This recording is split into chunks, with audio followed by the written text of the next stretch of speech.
بالله من الشيطان الرجيم بسم الله الرحمن الرحيم إذا الشمس كورت وإذا النجوم كدرت وإذا الجبال سيرت وإذا العشار عطلت وإذا الوحوش حشرت وإذا البحار سجرت وإذا النفوس زوجت وإذا الموءودة سئلت بأي ذنب قتلت وإذا الصحف نشرت وإذا السماء كشطت وإذا الجحيم سعرت وإذا الجنة أزلفت علمت نفس ما أحضرت فلا أقسم بالخنس الجوار الكنس والليل إذا عسعس والصبح إذا تنفس إنه لقول رسول كريم ذي قوة عند ذي العرش مكين مطاع ثم أمين وما صاحبكم بمجنون ولقد رآه بالأفق المبين وما هو على الغيب بضنين وما هو بقول شيطان رجيم فأين تذهبون إن هو إلا ذكر للعالمين لمن شاء منكم أن يستقيم وما تشاءون إلا أن يشاء الله رب العالمين صدق الله العظيم.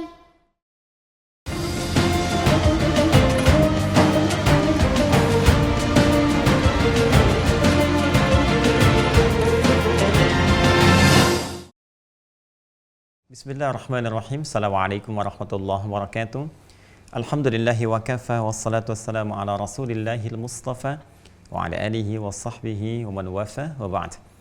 Fa ya ahbaballahi wa ahbab rasulihi sallallahu alaihi wasallam usi nafsi wa iyyakum bitaqwallahi faqad fazal muttaqun fala tamutunna illa wa antum muslimun. Faqala ta'ala ya ayyuhalladzina amanu taqullaha haqqa tuqatih wa la tamutunna illa wa antum muslimun. Saudara-saudariku dimanapun Anda berada, berjumpa kembali dalam kajian Aku Suka. Ayo kultum sejenak untuk berbuka, memasuki episode yang ke-10 bersamaan dengan hari ke-10 di bulan Ramadan tahun 1442 Hijrah. Kita bermohon pada Allah Subhanahu wa taala semoga segala yang telah kita tunaikan, ibadah tentunya, baik siyam, qiyam, dan juga doa-doa terbaik yang kita panjatkan diterima oleh Allah Subhanahu wa taala dengan penerimaan terbaik insyaallah, dan berkenan mengabulkan setiap permohonan kita dengan hal yang terbaik dalam kehidupan kita dunia dan akhirat insyaallah, amin ya rabbal alamin. Baik, kita akan coba lanjutkan kajian kita di pertemuan ini dengan mendalami fikih sifat salat Nabi sallallahu alaihi wasallam, dan di pertemuan lalu kita telah sampai menyusun saf untuk menunaikan salat berjamaah sebelum kita bertakbir dan memulai salat. Untuk itu saya ingin memberikan sedikit sekali tambahan yang memberikan motivasi kepada kita, dan ini sudah menjadi manhaj Al-Quran termasuk hadis-hadis Nabi sallallahu alaihi wasallam, bagaimana ketika Allah, ketika Rasulnya menampilkan kepada kita berbagai ragam janji-janji kebaikan yang memotivasi kita untuk menunaikan amalan. Dan ini nanti menjadi fitrah dalam kehidupan kita dan tidak terlepas dalam frame keikhlasan kita dalam beribadah kepada Allah. Jadi ikhlas itu konteksnya mengerjakan semua karena Allah. Nah, ini Allah perintahkan, Rasul menunjukkan. Jadi ketika kita mengerjakan satu ibadah demi motivasi untuk mendapatkan apa yang Allah janjikan, itu pun termasuk dalam ranah keikhlasan. Ya, contoh ayatnya misalnya di Quran surah ke-3 Ali Imran ayat 133 sampai dengan ayat ke-134. Ini sering saya ungkapkan. Ya, wasari'u ila maghfiratin min rabbikum wa jannatin arduhas samawati wal ardu uiddat lil muttaqin. Dan bergegaslah engkau untuk berintrospeksi diri, menata diri lebih baik, kemudian berusahalah untuk bercita-cita mendapatkan surga, ya kan? Seluas langit dan bumi yang disiapkan untuk orang-orang takwa. Jadi Allah meminta kita bergegas, menata diri, bergegas untuk punya cita-cita. Saat pulang ke akhirat nanti, cita-cita punya rumah, ya, punya tempat seluas langit dan bumi dengan segala keindahannya. Dunia saja Anda punya cita-cita. Saya pengen karir sukses, pengen rumahnya luar biasa, pengen kendaraan yang cukup, pengen hidup nyaman. Untuk dunia yang sementara yang akan Anda tinggalkan, Anda begitu punya cita-cita yang tinggi sampai Anda tempatkan setinggi langit, gitu kan? Kenapa ketika Anda kembali kepada Allah dalam suasana hidup yang abadi, Anda nggak punya cita-cita? Maka untuk memotivasi kita semua, kata Allah, ini perintah, maka engkau harus punya cita-cita, punya harapan yang tinggi untuk mendapatkan tempat kembali terbaik yang Allah siapkan seluas langit dan bumi. Kepada siapa diberikan? Kepada orang takwa. Nah, orang takwa ini dia berikhtiar mendapatkan dan meraih cita-cita itu untuk mewujudkannya lewat amalan. Ya, 134-nya di surah ketiga Ali Imran ayat 134, alladzina yunfiquna fis sarra'i wad dharra wal kadhimina al ghaidha wal 'afina 'anil nas wallahu yuhibbul muhsinin. Ya kan? Di antara amalannya engkau senang berbagi, amalan sosial di sini, menahan amarah, memaafkan orang lain, memperbanyak kebaikan di samping amalan-amalan ritual yang lainnya. Jadi mengejar sesuatu yang Allah janjikan dalam rangka menaati perintah Allah masuk dalam konteks keikhlasan. Ini untuk memotivasi kita. Pun demikian, dalam konteks menunaikan sholat berjamaah, teman-teman sekalian, banyak motivasinya. Ya, dalam Al-Quran langsung disebutkan bentuknya jama', yuqimun, mereka. Ketika menunjuk pada mereka menunaikan, ini menunjukkan motivasi menunaikannya dengan berjamaah. Apa keutamaan berjamaah itu? Banyak sekali. Di antaranya kita dapati misal di hadis riwayat Al-Bukhari. Ini kitab sahihnya, Sahih Al-Bukhari, teman-teman sekalian, di Kitabul Adzan. Ya, Kitabul Adzan di sini di halaman 112. Insyaallah ya. Kitabul Adzan halaman 112 tentang keutamaan, ya, tentang keutamaan sholat berjamaah. Ini supaya kita termotivasi. Ya, di bab yang ke-30 ya. Bab fadli salatil jamaati. Langsung ya, bab tentang keutamaan sholat jamaah. Jadi kalau kita mengetahui bab ini, teman-teman bisa tuliskan. Ya, di pintu rumahnya, kemudian di pintu kamarnya bisa disalin hadis ini, atau nanti di tempat-tempat Anda beraktivitas, ya, di mobil, di dashboard misalnya tuliskan di situ. Kemudian di buku Anda atau di handphone bikin status di situ, ya, di bagian wallpapernya Anda tuliskan. Jadi kalau Anda lihat di situ, begitu dekat waktu sholat Anda akan siapkan. Nah, itu diantara cara untuk memotivasi diri. Baik, bismillahirrahmanirrahim. Baik, nomor hadis ke-645 ya, bab ke-30, bab fadli salatil jama'ati. Haddatsana Abdullah bin Yusuf qala akhbarana Malik an Nafi' an Abdullah bin Umar anna Rasulullah sallallahu alaihi wasallam qala ya salatul jama'ati tafdhulu salatal fadhi bi 27 darajah. Ya, ini yang sering kali kita dapatkan hadisnya, kalimatnya dengan redaksi yang lain, esensi yang serupa. Namun demikian penting kita hadirkan. Hadisnya dari Ibnu Umar radhiyallahu taala anhuma, ya, bahwa Rasulullah SAW pernah bersabda, salatul jama'ati, salat berjamaah itu tafdhulu salatal fadhi, mengungguli. Ya, kalau di redaksi lain afdhalu kan, ya, lebih utama, di sini mengungguli. Tafdhulu salatul fadhi, mengungguli salat yang ditunaikan dengan sendirian, bisa 27 darajah, dengan 27 tingkatan keutamaan. Saya pernah sampaikan, keutamaan ini jangan diukur dengan 1, 2, 3, 4, 5, dan seterusnya. Tidak ya. Yang hitungan mesti kita pertimbangkan. Nanti di hadis lain ada padanannya. 1 keduanya bisa 500 tahun. 2 ketiganya bisa 500 tahun. Demikian seterusnya. Ya. Nah, nanti ini konteksnya berjamaah ya. Biasanya secara umum kalau berjamaah itu dalam konteks penunaian di masjid. Ya. Kalaupun tak mampu kita ke masjid, maka ambil keumumannya dengan penunaian berjamaah. Ya, misal beberapa kalangan akhwat misalnya nggak memungkinkan untuk ke masjid, dia sholat di rumah. Alih-alih dia sendirian, dia bisa ajak anaknya yang perempuan atau asisten rumah tangganya. Ya sayang, dibandingkan di rumah misalnya ada 3 tempat atau 3 ruangan, 4 ruangan, masing-masing sholat sendirian. Kenapa nggak kumpul satu tempat? Nah, ketika kumpul itu mendapatkan 27 pahala daripada sendirian dapat 1. Ya kan? Hitungan 1 gitu kan. 1 tentunya dikalikan pahala 10, kalau dikalikan standar ya seperti itu. Tapi kalau dia berjamaah dapat lebih luas lagi. Itu kan konsep 10 itu di Quran surah ke-6 ayat 160, man jaa bil hasanati falahu asyru amsalihha. Siapa yang mengerjakan perbuatan satu hasanah, dia dapat 10 kali lipatnya. Dan salat disebut dengan hasanah. Ya, di Quran surah ke-11, Hud ayat 114. Ya, innal hasanati yudhibnas sayyi'at. Aqimis salata tarafayn nahar wa zulafan minal lail innal hasanati. Ya, dan salat disebut dengan hasanat. Itu akan menggugurkan, menghapuskan ya keburukan-keburukan, dosa-dosa kecil sepanjang bukan dosa besar yang harus ditobati dengan sempurna. Nah, jadi ini dalilnya teman-teman sekalian, termasuk nanti ada yang ke masjid ya, baru ke masjid dan dapat 25. Ya, apalagi dengan menaikkan jamaahnya. Nah, ini misalnya pada hadis berikutnya, nomor hadis 647 ya, masih di kitab yang sama, Kitabul Adzan, bab yang ke-30, bab fadli salatil jamaah. Kita bacakan ya. Bismillahirrahmanirrahim. Qala haddatsana Musa ibn Ismail, qala haddatsana Abdul Wahid, qala haddatsana Al-A'mash, qala sami'tu Aba Salih yaqulu sami'tu Aba Hurairah yaqulu radhiyallahu ta'ala anhu qala Rasulullah sallallahu alaihi wasallam ya salatul rajuli fil jama'ati, ya Rasulullah SAW pernah bersabda, salat seseorang fil jama'ati dalam berjamaah ya tada'afu ala salatihi fi baitihi, ya akan dilipat gandakan lebih banyak pahalanya dibandingkan salat yang dia tunaikan di rumahnya, wa fi suqihi ataupun di pasarnya. Ya, jadi aktivitas di zaman Nabi SAW itu banyak yang berdagang ya. Seperti sekarang kan kita saksikan kalau pergi ke Al-Madinah Al-Munawwarah atau di Mekah Al-Mukarramah banyak pedagang-pedagang kan sekitarannya itu. Nah, ini biasanya kalau dekat-dekat waktu sholat, alih-alih mereka pergi ke masjid padahal dekat kan, mereka lebih memilih menghamparkan sejadah di tokonya. Ya, di tokonya, di wilayah pasarnya, atau di supermarketnya gitu kan. Nah, sama persis dengan kondisi begini, teman-teman yang misalnya ada supermarket besar ya, terus Anda misalnya punya toko ya atau punya lapak tertentu misalnya terus di dalam supermarket itu.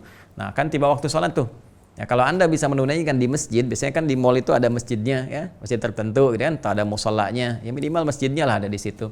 Nah, kalau Anda bisa ke masjid, alih-alih Anda menghamparkan sejadah di toko Anda atau di dalam ruangan Anda tersendiri, nah ini beda pahalanya jauh sekali.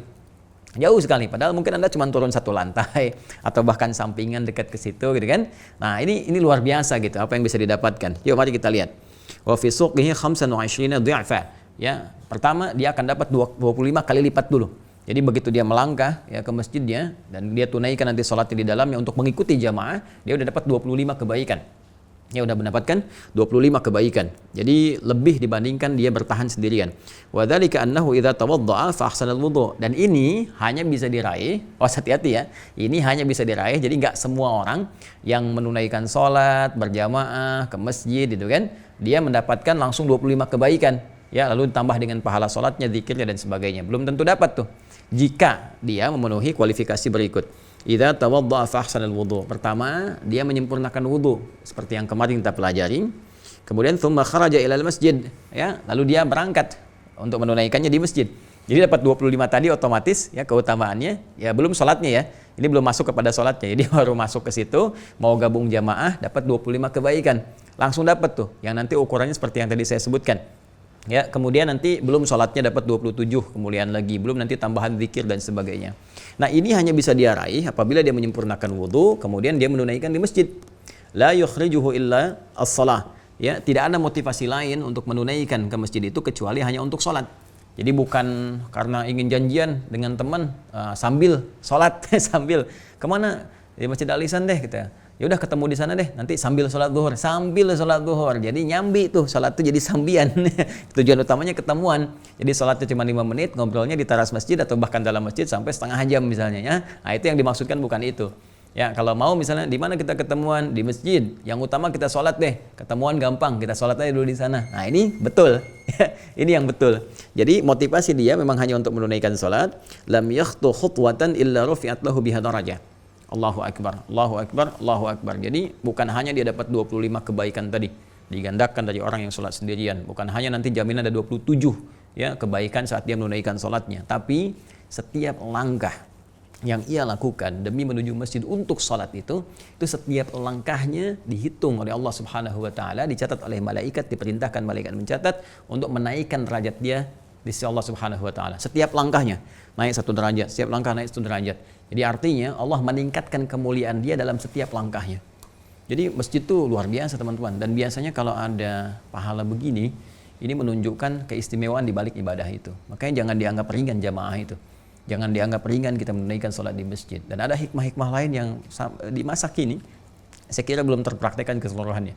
Ya, hikmah saling mengenal, hikmah saling menguatkan, hikmah saling membantu, dan sebagainya itu belum muncul. Nah, mungkin satu waktu kita belajar memaknai lagi fikih masjid. Ya. Nah, di konteks ini saking pentingnya jamaah ini, maka setiap langkah yang dia lakukan menaikkan derajat dia di hadapan Allah. Jadi kalau Allah sudah naikkan kualitas hidup dia, nanti beberapa keberkahan akan turun. Ya, pendampingan kepada kebaikan. Kalau konsisten selama 40 hari, Allah hapuskan sifat nifak dalam dirinya, dijaga dalam kebaikan, diarahkan dalam kemuliaan. Ya. Kemudian illa rufi'at lahu biha darajah wa hatta anhu biha khati'ah. Allahu akbar. Dan akan dihapuskan setiap kesalahan. Ya, kesalahan-kesalahan kecil ya, sepanjang bukan dosa besar. Jadi ternyata membiasakan diri untuk ke masjid itu juga salah satu langkah untuk memperbaiki perilaku. Jadi akan berdampak pada perubahan perilaku. Oh, Masya Allah kalau semua anak-anak muda nih ya, saya ajak misalnya kalangan milenial, juga bukan hanya yang senior-senior atau yang sepuh-sepuh gitu kan. Ya kalau disebutkan nih ahli masjid, ya kebayang yang sepuh-sepuh tidak. Sekarang kita rubah persepsinya. Semua ke masjid. Anak kecil ke masjid, yang milenial ke masjid juga. Nah ternyata membiasakan diri ke masjid dengan orientasi sholat yang benar, itu bisa merubah perilaku menjadi baik. Ahli masjid itu pasti baik lah. Kalau dalam bahasa hadis, ahli masjid itu pasti baik. Ya, rel masjid itu pasti baik. Ya, bukan rel Madrid ya, rel masjid. Ya, real masjid pasti baik. Ya, jadi kalau kita membiasakan ke masjid dengan baik, melangkah dengan bagus, tujuan sholat, itu akan merubah pribadi kita menjadi lebih baik. Ya, dan tanda kebaikan itu dengan dihapuskannya kebiasaan-kebiasaan buruk kita. Ya, jadi kalau kita punya kebiasaan yang nggak bagus, orang biasa ke masjid, maka tatapannya senang kepada yang baik. Begitu nanti melihat yang jelek langsung terpalingkan. Lisannya berubah kosakatanya, ya pulsa lisannya itu jadi lebih baik, ya bukan kata-kata kotor yang biasa keluar. Nah itu, jadi tandanya Allah menghapuskan kesalahan pada dirinya dengan mengganti melalui kebiasaan yang lebih baik. Fa idza shalla lam tazalil malaikatu tusalli alaihi ma dama fi musallahu. Allahu akbar. Ya, keutamaan yang lainnya lagi tadi baru berangkat ya, nyampe masjid udah dapat 25. Kemudian setiap langkah di perjalanan itu dihitung dengan meningkatkan kualitas kebaikan di sisi Allah. Derajatnya naik. Kemudian kesalahan-kesalahan yang terbiasa, kadang-kadang nggak sengaja salah atau terbiasa terbawa pada sesuatu yang tidak benar, itu dihapuskan oleh Allah. Ya kan? Selain dosa besar tentunya. Dan itu nanti mendorong kalau dosa-dosa kecil itu hilang, dosa-dosa besar itu akan terdorong untuk ditaubati. Ya. Kemudian sepanjang dia berangkat di perjalanan itu, malaikat memohon kepada Allah kebaikan. Ya, bersolawat meminta kebaikan. Solawatnya malaikat itu minta kebaikan kepada kita. Jadi jangan dianggap ringan tuh. Ya, jangan dianggap ringan. Anda setiap berangkat ke masjid semakin panjang ya jaraknya gitu kan, kita tempuh. Nah itu malaikat memberikan solawat banyak gitu ya, minta kepada Allah kebaikan untuk kita. Tapi jangan dipanjang-panjangin. Ini rumah Anda, ini masjid. Harusnya tinggal 3 meter, Anda muter dulu misalnya. Wah, ini rumah Anda di Bekasi, gitu kan? Cuman tinggal gini aja 3 langkahnya muter dulu ke Senayan, ya tertinggal jamaah aja nih. Jadi ya dia memahami hadis mesti jelas juga ya. Jadi bukan berarti seperti itu dibuat-buat. Ya tetap ada salawat. Apa kalimat malaikatnya? Allahumma salli alaihi, Allahumma arhamhu. Allahu akbar. Allahumma salli alaihi. Ya Allah, mohon berikan segala kebaikan kepadanya. Jadi minta Allah berikan salawat. Salawat dari Allah itu maknanya bisa banyak, bisa hidayah. Ya, hidayah petunjuk kebaikan. Bisa juga pemberi solusi dari persoalan. Ada orang dapat hidayah dari Allah, dapat salawat dari Allah. Ya, seperti di Quran surah ke-2 Al-Baqarah ayat 157. Orang-orang yang sabar dalam menghadapi ujian, orang-orang yang menyerahkan semua kepada Allah, berikhtiar dengan baik, ulaika alaihim salawatu min rabbihim wa rahmah. Mereka itu orang-orang yang mendapatkan salawat dari Allah. Salawat dari Allah itu tadi bisa berupa hidayah, bisa berupa ampunan, maghfirah dari Allah Subhanahu wa taala. Ya, dan malaikat meminta, ya Allah, ampuni dosanya. Ya Allah, ampuni dosanya. Ya Allah, berikan dia petunjuk dalam hidupnya supaya lebih baik. Ya Allah, jadikan sisa hidupnya hayatan thayyibah, akhirnya husnul khatimah. Warhamhu, dan sayangi dia. Ya, warhamhu, dan sayangi dia, ya Allah. Wala yazalu ahadukum fi salatin man tadhara as-salata. Dan Masya Allah, ya di keadaan dia dihitung sedang berada dalam kondisi sholat walaupun dia sedang menunggu sholatnya. Ya, Masya Allah tuh berapa banyak kemuliaannya. Jadi satu tadi sudah dapat pahala 25 langsung, padahal belum menunaikan sholatnya, gitu kan? Nanti pas sholat ditunaikan dapat lagi 27. Kemudian yang kedua, setiap langkahnya menaikkan derajat di sisi Allah. Ketiga, menghapuskan kesalahan-kesalahan dia, mengganti kebiasaan lebih baik. Keempat, dia mendapat sholawat dari malaikat, meminta kepada Allah mengampuni dosanya, memberi dia hidayah, kemudian juga menyayangi dia. Dan yang kelima, dihitung dia dalam keadaan sedang sholat. Dalam arti dalam suasana sholat. Jadi kalau sedang dalam suasana sholat, ya pahala terus mengalir kepadanya. Ya, terus mengalir. Ya, sampai dia menunaikan sholatnya, dapat lagi 27. Jadi kurang apa tuh? Ini menunjukkan 5 kemuliaan ini, teman-teman sekalian, menunjukkan ada hal yang sangat besar dalam jamaah. Ya, dan sayangnya tadi tidak teraplikasikan dengan baik gitu kan di kekinian. Kita harus kembali lagi menggali dari kitab-kitab aslinya. Ya, referensi sumbernya. Jadi belajar Islamnya mesti benar, kita mesti ngaji lagi gitu. Ngaji lagi, pahami dan amalkan. Jadi jangan sampai hadis-hadis ini jadi penguasaan hafalan saja. Lomba-lomba hafalan hadis, lomba-lomba hafalan Quran, tapi maknanya nggak kita terjemahkan. Ya berpahala bagus ada, cuma implementasinya nggak nampak nantinya. Kenikmatan beragama itu nggak terasakan gitu kan. Karena itu pentingnya kita menunaikan sholat dengan baik dan motivasi jamaah untuk menata kita lebih mulia. Nah ini mohon izin teman-teman, saya awali dengan pemaparan ini karena kemarin kan kita baru belajar menata saf kan. Ada Kak Amil, ada Mbak Amel, juga ada Om Yugi kemarin. Jadi untuk memberikan gambaran motivasi supaya arah kita sholat itu dahulukan jamaah. Dahulukan jamaah. Ya sholat sendirian itu belakangan. Kalau ada uzur-uzur tertentu baru sendirian. Tapi sepanjang kita mampu maksimalkan ke masjid. Ya, tak mampu kita ke masjid, maka di rumah atau di tempat kerja kita di kantor kah, atau di pasar misalnya, sekarang di supermarket dan sebagainya, bikin suasana berjamaah. Ya, setidaknya kemuliaan-kemuliaan jamaah itu dapat. Ya, walaupun mungkin tidak ke masjid. Kalau masjid kan tadi dapat 5 hal lain kan, tapi jamaah dapat 27-nya, kan? Ingat kalau kita jamaahnya salatul jamaati, gitu kan? Tafdulu an salatil fardhi atau afdulu min salatil fardhi bisa main wa 20 darajah itu salatnya dapat 27. Ya, tapi kita kalau ke masjid dapat 5 lagi. Ya, tambahan 25 tadi diangkat setiap langkah 1 derajat, dihilangkan kesalahan-kesalahan, malaikat bersalawat, dan Allah menjadikan keadaan dia menunggu salat masih dalam keadaan salat yang melimpahkan banyak pahala. Jelas ya? Nah, kalau sudah jelas, mari kita mulai praktek salatnya untuk saat ini, teman-teman sekalian. Dan ini sesuatu yang penting, karena ini akan sangat menentukan bagaimana kita memulai untuk menunaikan salat. Di sini, ya, di sini kemudian hitungan syariat salat mulai akan jadi hitungan fikih karena salat akan dibuka dengan praktek ini. Jadi yang pertama pendahuluan wudu sebagai syarat salat, menghadap ke arah kiblat sebagai benarnya salat, kan? Sudah kita terangkan, nyusun saf keutamaan min husnis salat, terutama hal yang menyempurnakan salat. Jadi jumhur menyebutnya sebagai sesuatu yang sunnah, walaupun sebagian dari Hanabilah khususnya menyebut itu bagian dari yang wajib untuk bisa menjadikan salat lebih sempurna. Nah, namun semua ulama sepakat bahwa pembukaan salat dihitung saat praktek ini yang akan kita buka, yaitu takbir. Nah, bagaimana bertakbir dengan benar? Ini akan kita turunkan dulu dari 3 bahasan utama. Jadi semua pembahasan kita dari awal ini sampai akhir akan mengacu pada 3 hal. Ya, 1, kita akan bicara caranya. Kan? Yang kedua, kita akan terangkan bacaannya. Dan yang ketiga, kita akan bahas esensi atau hikmahnya. Nah, ini yang terakhir, yang ketiga ini yang jarang juga dikupas ya, sehingga apa hal yang melahirkan kehusuan dalam penunaian ibadah itu kadang tidak terasakan dengan sempurna. Baik, pertama bicara tentang cara. Tentu cara ini akan merujuk kembali pada keterangan yang disampaikan oleh Nabi Sallallahu Alaihi Wasallam kepada para sahabat dengan menunjukkan amaliyah salat itu, seperti sahabat Khalid bin Rafi Az-Zuraiqi yang pernah diajari oleh Nabi Sallallahu Alaihi Wasallam bagaimana cara dia menunaikan salat. Nah, setelah kemarin wudu, menyusun saf, sekarang mulai akan memulai salat. Bagaimana cara memulainya? Amalan apa yang kita kerjakan? Mari kita lihat dulu hadisnya. Ya, kita lihat hadisnya. Bismillahirrahmanirrahim. Kita cek di Al-Bukhari dulu. Ya, kemarin saya sebutkan nomor hadis 757 ya. 757. Baik, Al-Bukhari nomor hadis 757. Nah, dia di kanan ya. 757. Nah, nih. Masih di Kitabul Adzan ya, Kitabul Adzan, ini kitab yang ke-10.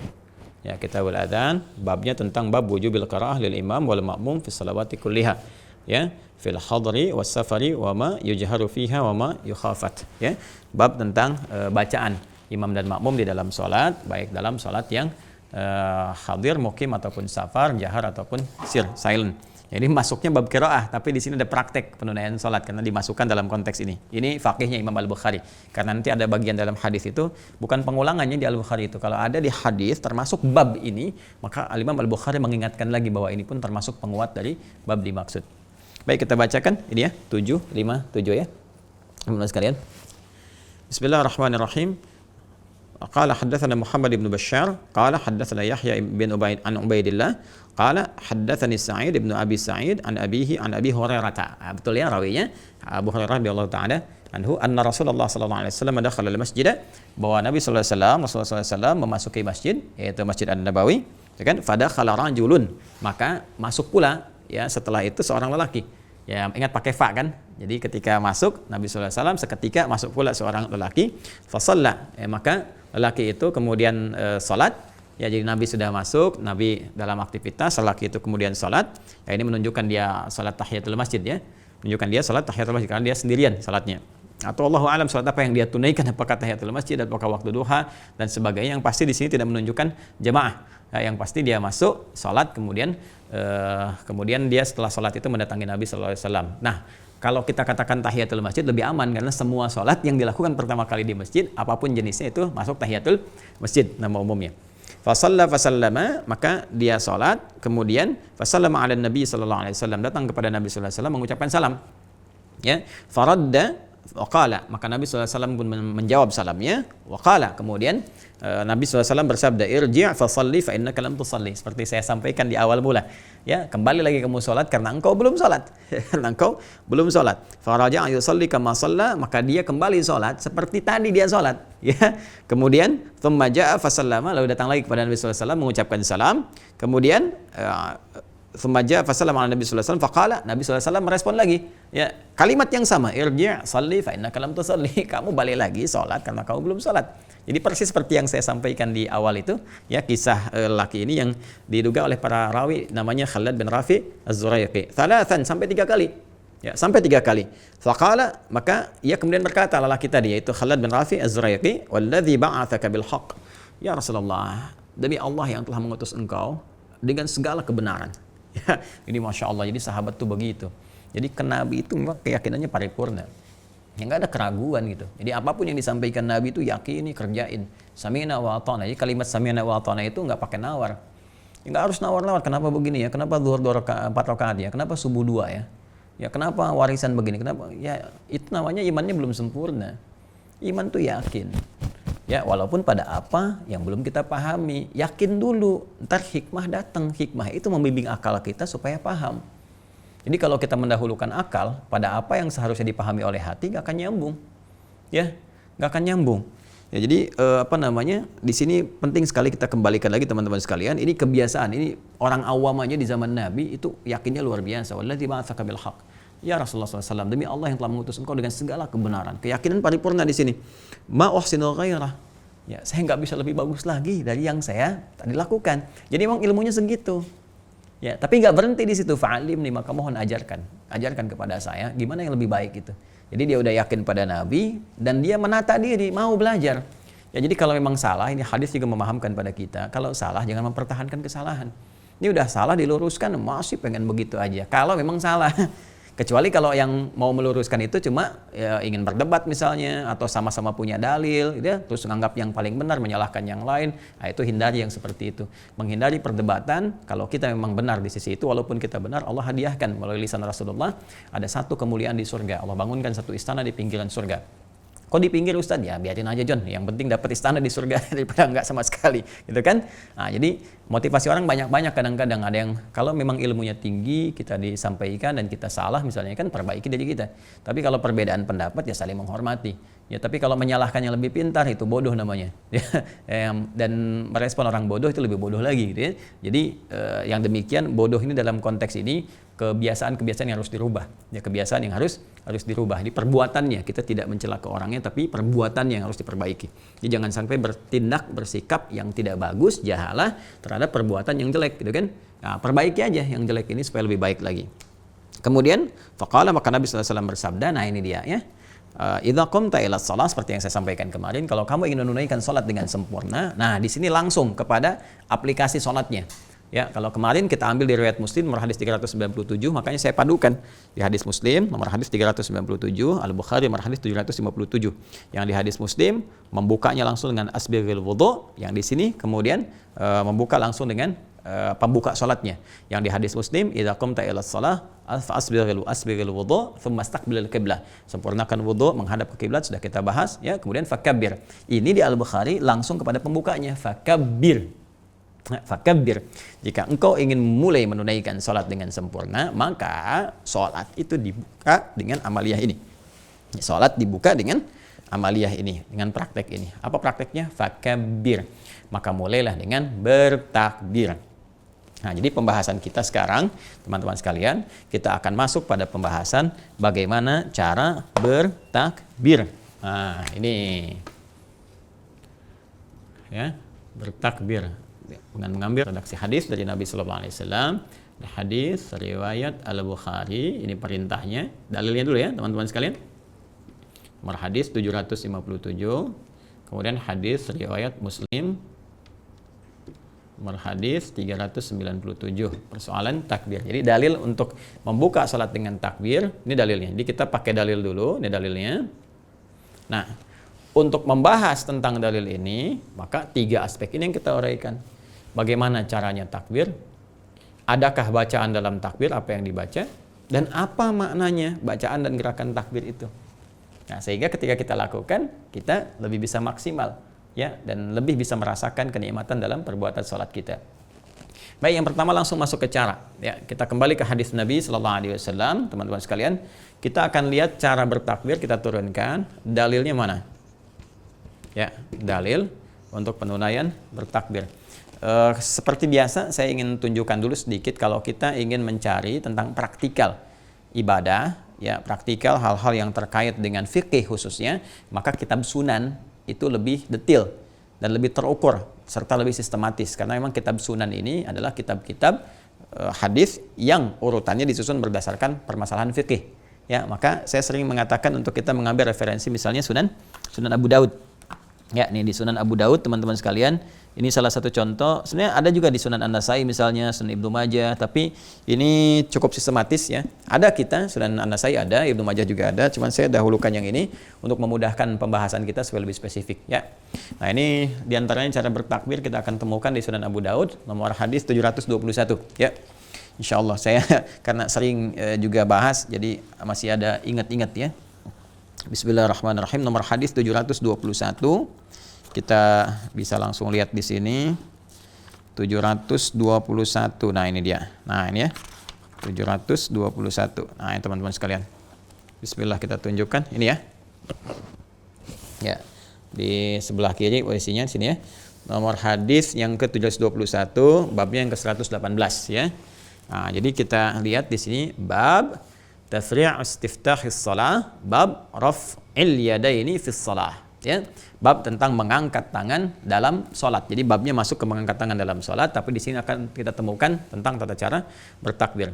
Bismillahirrahmanirrahim. Qala haddatsana Ahmad bin Muhammad bin Hanbal, haddatsana Sufyan an Az-Zuhri an Salim an abihi qala ra'aitu Rasulullah sallallahu alaihi wasallam idza istaftaha as-salata rafa'a yadayhi hatta yuhadhiya mankibaihi. Wa idza arada an yarka' wa ba'da ma yarfa' ra'sahu min ar-ruku' wa qala Sufyan marwatan wa idza rafa'a ra'sahu wa aktsaru ma kana yaqulu wa ba'da ma yarfa'u ra'sahu min ar-ruku' wa la yarfa'u baina sajdataini. Baik, di sini menerangkan tentang mengangkat tangan, proses mengangkat tangan dan pembuka salatnya disebutkan. Idza staftaha salata, maka apabila Nabi sallallahu alaihi wasallam membuka salatnya. Nah, jadi ini ada amalia membuka sholat. Sedangkan pembuka sholat di Al-Bukhari tadi, nomor hadis yang ke-257, juga di hadis Muslim, nomor hadis 397, kan bertakbir. Ya kan? Cara bertakbir bagaimana? Disebutkan di hadis riwayat Abu Daud, ya, di Sunan Abu Daud, nomor hadis 721, bahwa cara beliau membuka sholatnya, idza staftahas salata, jika membuka sholatnya, yarfa'u yadaihi, beliau mengangkat kemudian tangannya, ya, kedua tangannya, hadwaman kibaihi, bermakna sejajar dengan bahunya. Ini redaksi yang pertama. Ya. Redaksi yang pertama, jadi cara yang pertama teman-teman sekalian. Jadi kita mengangkat nih tangan. Ingat ya, saya sering sampaikan kepada teman-teman sekalian, kalau menyebutkan tangan, ya batasannya kan kita tahu. Lah saya terangkan di awal kan, dari sini sampai dengan sini. Ya, dari sini sampai dengan sini. Tapi nanti spesifik dalam bacaan-bacaan, nanti dalam praktek-praktek, termasuk nanti saat menunaikan sholat, ditunjukkan dengan jelas bagaimana caranya. Ya, jadi tadi disampaikan pada kita mengangkat tangan dengan sejajar dengan bahu. Nah, yang dimaksud sejajar dengan bahu ini nanti dalam hadis yang lain di riwayat At-Tirmidzi ya disebutkan ini bagian nanti ini telapak dan jemari-jemari di sini. Jadi seperti ini. Ya, seperti ini. Jadi ini ada telapak, mengangkat tangannya maksudnya begini, ya. Nah, kan ini tangan kan pasti diangkat ya. Dari sini sampai sini kan diangkat. Ya, cuman mengangkatnya sampai mana? Kan ini juga mengangkat begini, ya kan? Ini mengangkat juga di sini, ya kan? Nah, maka yang dimaksudkan di sini mengangkat sejajar dengan bahu. Jadi seperti ini, kurang lebih. Ya, Jadi di sini, sejajar ini kan bahunya ini. Hadwaman kibaihi. Jadi di sini sejajar di sini. Ini bagian yang pertama. Ya, jelas ya? Baik, ini bagian yang pertama. Jadi adalah Nabi sallallahu alaihi wasallam jika beliau membuka salat, beliau mengangkat tangannya sejajar dengan bahunya. Sini. Ya, jadi tidak disebutkan dalam redaksi yang tadi apakah misalnya sejajar dengan bahu itu posisinya di sebelah mana, apakah agak ke dalam ke sini, apakah agak ke sini, ya. Nanti dalam hadis lain kita akan temukan dalam beberapa riwayat nanti khususnya nanti bagian yang perempuan, ya, yang sebetulnya sama saja antara laki-laki dengan perempuan, tapi nanti ada beberapa di Syafi'iyah tekankan pada perempuan supaya agak lebih rapat karena kondisi tertentu dulu. Ya, kondisi tertentu nanti saya ajarkan setelah ini, ya. Jadi kita angkat dulu, ini yang standar seperti ini teman-teman sekalian. Ya, di sini sejajar dengan bahu. Jadi kalau kita tarik gini, ya, mungkin nggak terlalu keluar juga begini ya. Ya, kalau keluar gini kan baunya hilang nih. Ya, di sininya udah hilang tuh. Ya, sejajar itu kan artinya tinggi juga dengan bagian ini. Jadi kita angkat begini. Nah, posisi ini penting sekali nanti karena juga akan terkait dengan sujud. Karena saat sujud pun nanti posisi kita bersujud, telapak tangan ini nggak jauh dari posisi kita bertakbir begini. Ya, jelas ya. Jadi juga tidak perlu begini karena Anda kan nggak sujud begini, ya kan? Sujud Anda kan pasti begini. Jadi kita tarik sejajar dengan bahu, dari sini bahu turunkan ke sini. Ya, begini ya. Kalau ke sini jadi dada. Ya, sini. Ya, di sini teman-teman sekalian. Jadi tidak terlalu begini dan tidak begini. Ya. Ya, jadi saya kadang sering ada juga beberapa praktek yang Allah, gitu kan? Nah, enggak, itu enggak ada, ya. Jadi hanya ditarik ke sini saja. Paham ya? Ya, sekali begini. Ya, di sini. Jelas ya? Nah, ini redaksi yang pertama. Kemudian teruskan dulu. Untuk jemari nanti di At-Tirmidzi diberikan juga gambaran. Jemari ini enggak terlalu rapat begini. Ya, enggak terlalu terbuka begini. Jadi mengalir saja, terulur saja seperti ini, ya. Jadi enggak terlalu begini juga enggak, gini juga enggak. Ya, jadi bukan begini juga ya. Oh, jadi begini nih. Ya, jadi kebuka aja seperti biasa gini, terbuka. Nah, kemudian telapaknya menghadap ke arah kiblat. Ya, menghadap ke arah kiblat ke depan maksudnya, ke depan begini. Jadi bukan begini juga, ya. Allah, enggak begini. Ya, karena ini enggak sejajar namanya. Ya, jadi begini gitu, ya. Jadi bukan begitu. Jadi ini mengangkat sejajar dengan bahu seperti ini. Paham ya? Jadi Allah sini, ya. Nah, ini teman-teman sekalian, ini jadi ini mengalir saja, ya, terulur saja, jadi tidak begini, tapi seperti rileks ya. Satu ini. Yang kedua nanti di riwayat An-Nasa'i, jadi mengangkat sejajar dengan daun telinga di sini. Ya, sejajar dengan daun telinga. Jadi di sini bisa kita begini atau ditempelkan ini, yang jempolnya bisa menempel ke sini ke telinga itu ya. Nah, jadi bisa ke sini atau bisa juga sejajar, cukup sejajar di sini. Jadi kalau tadi di sini, sekarang ke sini. Ya, agak ke atas sedikit. Nah, ini mana yang paling nyaman saja yang bisa kita lakukan. Ya, mana yang paling nyaman? Mungkin nyamannya di sini, ya di sini silahkan bertakbir, gini kan. Nah, kalau nyamannya misalnya di sini ke atas seperti ini, ya. Baik, walaupun nanti di beberapa di madhab itu ada kalangan spesifik, misalnya untuk yang perempuan lebih mengambil kepada yang kedua untuk merekatkan seperti ini. Ya, merekatkan di sini gitu. Merekatkan di sini lebih rapat, ya. Kenapa? Ada kondisi kita ambil kalau saya teliti gitu kan, pelan-pelan kita melihat ternyata kan salah satunya faktor dari pakaian busana yang dikenakan. Kalau sekarang kan udah pakai mukena ya, enak aja gitu, takbirnya bisa begini juga nyaman, gak ada masalah karena longgar kan, jilbab juga longgar gitu kan. Tapi kan dalam kondisi-kondisi tertentu di tempat lain kan gak ada mukena. Ya, kadang-kadang ada yang cuma misalnya jilbabnya juga nggak terlalu panjang ketika mau dipakai sholat kan, tutup hanya sebatas yang ke batasan paling minimalnya gitu kan, minimal kan lewat dada segini ya, minimal. Jadi minimal untuk perempuan itu melewati dada. Jadi bukan di sini ya, jadi turun ke sini. Ya, yudnina min jalabibihinna gitu kan, bahasa Al-Qur'annya rendahkan dari jilbab yang kau kenakan itu, kerudung yang kau kenakan, longgarkan. Ya, yang sekiranya kemudian dengan longgar itu nggak terlalu ketat sehingga menampakkan aurat itu ditutup tapi terlihat tuh kan lekuk tubuh dan sebagainya. Kemudian yang kedua juga menutupi melewati dada gitu ya, melewati itu. Nah, nanti kalau menggunakan yang standar di sini otomatis ketika dia mau bertakbir, kalau dia terbuka begini kan terangkat tuh. Ya, dia begini terangkat gitu kan. Maka di sini ada yang kemudian agak ke dalam ya, agak begini tuh. Ya, agak ke dalam, agak begini atau di sini tapi agak rapat di sini. Ya, nah ini boleh juga yang demikian supaya tidak terlalu mengangkat berlebihan sehingga terbuka sebagian auratnya. Tapi kalau sudah pakai mukena sudah begini, mau begini nggak ada masalah. Atau yang laki-laki mau di sini pun nggak ada persoalan. Ininya agak sedikit rapat tentunya.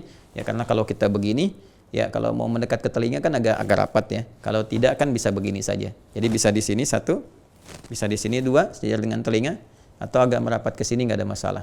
Jelas ya?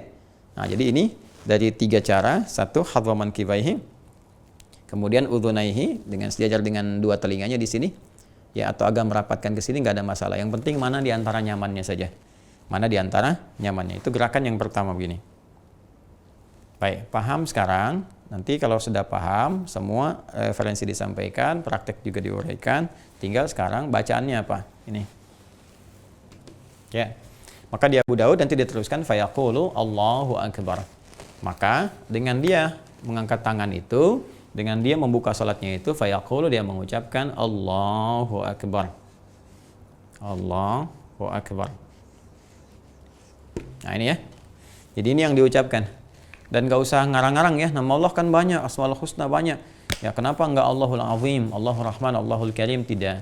Salat itu spesifik. Sallu kama ra'aitumuni usalli. Salatlah kalian persis seperti melihat aku salat, kata Nabi sallallahu alaihi wasallam. Ya, jadi ketika Nabi membimbing menggunakan kalimat yang jelas Allahu Akbar, maka ucapkan. Nah, cara mengucapkan ini antara mengangkat dengan mengucapkan, teman-teman, bisa ada 3 cara. Ya, bisa ada tiga cara. Pertama, ini yang paling populer, bersamaan mengangkat dengan mengucapkan. Jadi begitu mengangkat, ya kan? Allahu Akbar, ya kan? Jadi Allahu Akbar, ya kan? Bisa bersamaan. Bisa mengangkat dulu begini. Ya, kemudian nanti meletakkan, setelah itu dia berucap Allahu Akbar. Boleh. Ya, boleh. Kemudian yang ketiga, dia mengucapkan dulu Allahu Akbar. Ya. Jadi bisa 3 cara, ya. Jadi yang pertama bersamaan Allahu Akbar, ya. Misal, ulangi lagi. Allahu Akbar, ya. Kemudian yang kedua, dia mengangkat dulu, ya kan? Lalu dia mengucapkan Allahu Akbar. Jelas? Yang ketiga, dia mengucapkan dulu Allahu Akbar. Ya. Jelas ya? Nah, ini 3 ini mana yang paling memudahkan? Kenapa ini penting disampaikan? Kalau sholat sendirian, mungkin kita terbiasa, biasa saja kita sambil ngangkat, sambil kemudian mengucapkan. Tapi kalau kita sholat berjamaah, ucapan itu paling penting. Karena ini yang akan menentukan, khususnya dari imam, sebagai instruksi. Ya, sebagai instruksi ke makmum. Jadi apa yang diucapkan imam, itu yang kemudian menjadi penanda makmum untuk memulai gerakan atau perpindahan. Ya, jadi dalam takbir pertama nanti ketika dibuka Allahu Akbar, itu membuka sholat, makmum ikut. Makmum nggak akan lihat gerakan imam. Makmum mendengarkan apa yang disampaikan oleh imam. Ya, jadi dari gerakan imam ini akan didukung nanti support perpindahannya dengan bacaan. Makanya nanti setelah takbiratul ihram, ya, untuk perpindahan, isyarat perpindahan ke ruku', perpindahan kemudian dari situ ke i'tidal, ya, nanti demikian seterusnya, itu perpindahan dalam bahasa Arab disebut intiqal. Maka ada takbir disebut takbir intiqal. Makmum nggak bisa lihat gerakan imam, dia harus dengar bacaannya. Jadi begitu imam misalnya Allahu Akbar terdengar kemudian ke makmum, makmum bergerak. Ya, saat pertama mungkin masih bisa melihat gerakan imam, saat belakang gimana? Ya kan? Ya, jadi bacaan itu yang penting untuk terdengar ke belakang. Karena itu pentingnya bagi makmum untuk mengikuti kemudian gerakan imam setelah ada instruksi dari imam dengan menggunakan kalimat takbir. Allahu Akbar terdengar, baru kemudian dimulai Allahu Akbar. Pindah Allahu Akbar, baru pindah. Ya, jangan sampai nanti imam walaupun imam ruku tapi belum mengucapkan takbir, nanti pas bab ruku, makmum ikutan ruku itu bisa nggak benar.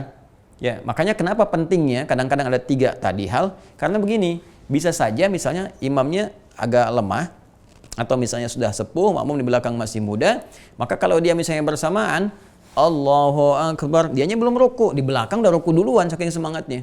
Ya, tapi kalau dia bisa mengambil misalnya bagian yang tadi, dia gerakan duluan, sudah begini, dia ucapkan Allahu Akbar, ya kan? Dia baca, belakang baru turun, jadi pas mengikuti. Ya, nanti pas intikal kita sampaikan. Nah, ini penting di awal saya utarakan untuk menekankan bahwa pengucapan atau bacaan ini menjadi penanda khususnya bagi imam untuk makmumnya di belakang. Jelas ya? Nah, ini bacaan yang kita bacakan teman-teman sekalian. Dan esensi dari ini, saya akan cepat saja. Esensi dari bacaan ini, Allahu Akbar, ini yang sebetulnya penting kita hadirkan dalam jiwa kita. Ya, dan ini nanti ada korelasinya antara bacaan dengan gerakan, dengan cara. Ini nyambung dua-duanya. Nyambung. Nah, kita kan dalam sholat itu, teman-teman sekalian, ingat ya rumusnya kan?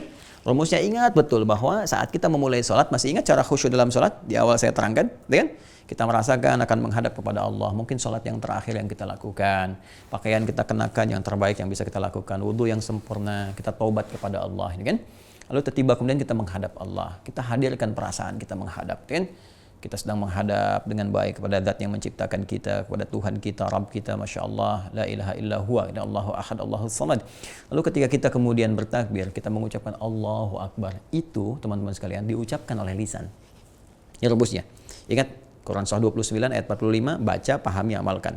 Rumusnya 3, baca, setiap bacaan itu baca oleh lisan, terjemahkan oleh pikiran, dan maknai oleh hati. Maknai oleh hati. Jadi begitu kita mengucapkan Allahu Akbar, kita harus tahu artinya. Pikiran menerjemahkan Allah Maha Besar, itu artinya. Hati meresapi. Ya Allah, aku menetapkan sekarang Kau yang Maha Besar. Namun aku mohon ampun kepadamu ya Allah. Dalam hidup ini terkadang aku selalu membawa kebesaran dalam diriku, sombong terhadap orang lain, merasa yang lebih hebat, merasa yang lebih sempurna. Ya Allah, gitu kan? Nah, kita membawa suasana itu dalam jiwa kita. Jadi di pikiran kita menerjemahkan. Kenapa penting terjemahan itu ada? Supaya pikiran kita nggak dimainkan setan. Sebab nanti ada setan menggoda khusus orang sholat. Ya namanya khanzab. Ada yang menyebut dengan khinzib. Jadi dalam hadis disebutkan jika Anda sudah mulai bertakbir. Nih sebelum takbir tuh kita bisa siap fokus begini. Tapi begitu Anda takbir, ketika Anda mulai bertakbir, fayaqulu syaitanu. Maka setan ini mulai bertugas. Ya, dinasnya khusus saat sholat, menggoda orang sholat. Fayaqulu syaitanu, maka dia berkata kepada orang sholat ini, udhkur kada, ingat ini ya, ingat itu ya. Ya, sehingga wajar ketika orang mulai bertakbir, kalau dia tidak mencoba memahami, menerjemahkan apa yang dia baca, merasakan apa yang dia lakukan, itu wajar begitu dia takbir, Allahu Akbar, lisannya Allahu Akbar, tapi setan mengacaukan pikirannya. Sehingga handphone hu akbar, ya pekerjaan hu akbar, TV hu akbar, ya cemilan hu akbar, dan sebagainya. Uang hu akbar. Ya, sehingga ada orang yang sengaja membatalkan sholat untuk hanya menjawab telepon. Ya Allahu Akbar, tang ting tung ting tang ting tung tang ting tung ting tang ting tung, angkat dulu, ya, batalin, jawab, ya, dan sebagainya. Maka orang-orang yang ingin khusyuk dalam sholat nggak akan begitu. Dia akan pastikan handphonenya silent atau dia matikan terlebih dahulu. Ya, karena sekarang kita akan menghadap yang lebih hebat, lebih agung dibandingkan pekerjaan kita, bahkan diri kita sendiri. Karena itu kita siapkan, kita katakan Allahu Akbar. Ya Allah Maha Besar, kemudian rasakan di jiwa kita, ya Allah, aku mengatakan berkomitmen Kau yang paling hebat, Kau yang paling agung, aku mohon ampun ya Allah dalam hidup ini selalu merasa besar terhadap orang lain, sombong terhadap orang lain, merasa yang lebih angkuh, merasa yang lebih hebat, merasa yang lebih tinggi ilmu, tinggi kedudukan dibanding orang. Makanya nanti ini nyambung ke doa iftitah.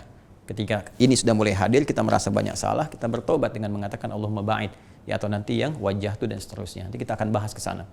Nah, bersamaan dengan itu tangannya diangkat seperti ini. Ya, seakan memasrahkan diri sepenuhnya kepada Allah Subhanahu wa taala dengan membuang semua urusan dunia ke belakang. Nah, jadi kalau kita sudah mulai bertakbir, buang urusan dunia ke belakang. Pasrahkan semua kepada Allah. Makanya takbirnya disebut dengan takbiratul ihram. Ya, takbiratul ihram dari ahrama yuhrimu. Ya, takbiratul ihram. Ini dia. Dari kata ahrama yuhrimu, ini dari kata ahrama yuhrimu, bukan ahrama ya, kalau pakai h nanti piramid itu artinya. Ahrama yuhrimu, ahrama itu sesuatu yang mengharamkan, yang melarang, tidak membolehkan, harus ditanggalkan. Kenapa takbirnya disebut ihram? Sebagai sifat larangan. Jadi kalau sudah bertakbir, tangan diangkat, dilarang membawa segala hal yang tidak terkait dengan sholat, dilarang membawa semua urusan dunia, semua urusannya bawa yang terkait dengan urusan akhirat kepada Allah.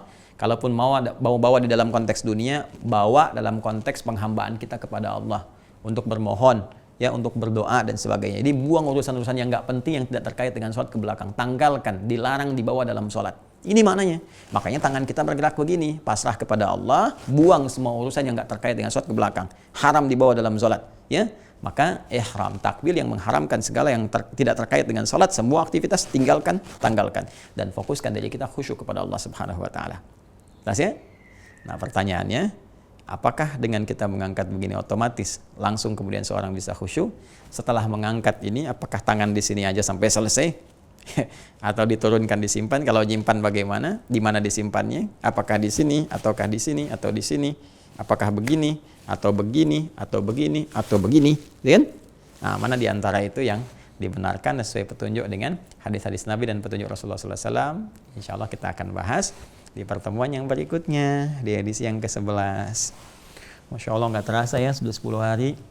Ya, udah belajar pelan-pelan untuk menyempurnakan, mudah-mudahan lebih baik dari apa yang pernah kita kerjakan. Bisa dipahami, bisa dicek lagi kalau ada benar dari Allah dan Rasulnya. Kalau salah itu dari saya. pemahaman mungkin yang kurang, ilmu yang kurang. Semoga Allah mengampuni, teman-teman bisa memaafkan dan bisa belajar lebih luas dari manapun sepanjang itu sesuai dengan petunjuk-petunjuk Al-Quran dan hadis-hadis Nabi sallallahu alaihi wasallam. Saya kira itu yang bisa saya sampaikan. Semoga bermanfaat, semoga Allah berikan kemuliaan pada kita. Allahumma taqabbal minna innaka antas sami'ul alim, wa tub 'alaina innaka antat tawwabur rahim. Rabbana ya Allah, Rabbana taqabbal minna ya Allah, taqabbal minna kull a'malina as-salihah wa khasatan fi hadhihi al-ayyam ramadaniyah min siyamina wa ruku'ina wa sujudina wa salawatina wa tamim taqsirana ya Allah ya arhamar rahimin. Wa sallallahu ala sayyidina Muhammad wa ala alihi wa sahbihi ajma'in wa akhiru da'wana alhamdulillahi rabbil alamin. Subhanakallahumma bihamdika nasyhadu an la ilaha illa anta nastaghfiruka wa atubu ilaik. Assalamualaikum warahmatullahi wabarakatuh.